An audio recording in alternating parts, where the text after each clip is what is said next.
I mean, you are. Am I wrong here? You are religious in some way. Yeah, absolutely. And I want to bring this up in this day and age when people go, no, I'm not religious, I'm only spiritual. You know what the Latin root of religion is? Re-legare. And legare means to bind together. Re means again. Well, in a world that's saying I'm only spiritual because I want unity, that's exactly what religion means. We've bastardized the meaning of it over time, and we've excluded people, and we've corporatized it and such. But yes, I am religious. That character, you know, I had written stories. I'd written a college paper called John Wayne Goes West, and it was about how can you be a believer in a world of science? And I remember writing things like during the making of that movie, like, science is the practical pursuit of God. The two are not exclusive. They dance together. They go together. Belief and science, and I never saw those as contradictions. And that's part of the reason I attacked that role and became a part of that movie. I wanted to play a person that had that point of view of a believer in a world of science, not at the exclusion of science and not at the exclusion of belief. Yeah, it's a confusing role for a lot of people if someone is a believer and also a proponent of science, because they want to know, what are your literal beliefs? Like, are you taking the Bible at its literal word, or do you use it as some sort of a guidebook of the experiences of these people that lived thousands of years ago that have been translated from multiple different languages back to English? And is there wisdom in those translations? Is there wisdom in those original thoughts, these thousands of years of people contemplating and mulling on these things, and that so many have used these as a scaffolding for morals and ethics and for societies? Yep. It's I mean, you know, for people that go, oh, it's a circus book, or people that non-believers, and I'm like, well, it's still the best one going.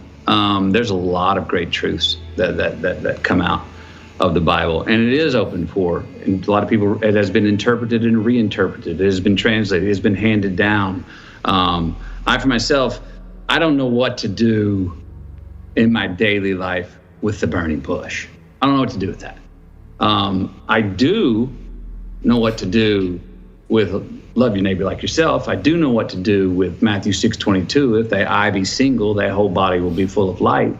I do know what to do with some proverbs that I can take into daily practice and go, oh, I felt my life. I felt improvement. I felt success in my relationships, in my relationship with the day, with my career, by following that, by treating others how I wanted to be treated, the golden rule. So I take the practical stuff myself and try to utilize it and pick out what can work for me. When you say you don't know what to do with the burning bush, like what do you mean by that? I don't know what to do on a daily basis with the teaching of, and then he showed up as a burning bush, or the magic tricks, and I don't know what to do with, and Jesus healed everyone and he couldn't walk, and now he touched him and he can walk. I don't know what to do with that. Mm-hmm. I don't know how to take that into my life and go, oh, there's something useful and practical and healthy for you, Matthew, that you can practice there. So the magic that leans in towards, what we would call now more fantasy. I don't know what to do with that. There's philosophies, there's proverbs, and there's teachings that I think are very valid and very helpful, that we could all be reminded of, that are in the Bible, that I do find quite useful. Yeah, I think it's almost impossible to figure out what they were trying to say with a lot of the things. That's why it's open to interpretation, but also open to manipulation, and that's where people have a real problem with it, when it's used to separate people, to exclude people, to marginalize people, to judge people. But it's hard for people that understand that those aspects and that those things happen to actually parse out that there's good about it too, and that there's a lot of really valuable lessons in these books. 100%. Look, I get it. I mean, it's like what do our fathers teach us? Is your father still alive? Well, I don't really know him. I have a complicated family history. Okay. Well, fathers or father figures. I have a stepfather. He's still alive, and I'm close to him. Well, your stepfather, when he goes, you'll find out some things where the messenger and the message weren't exactly in simpatico. Sure. You know what I mean? Of Does that course. mean that you throw the messenger out? Because you're like, oh, bullshit, you weren't following all that stuff.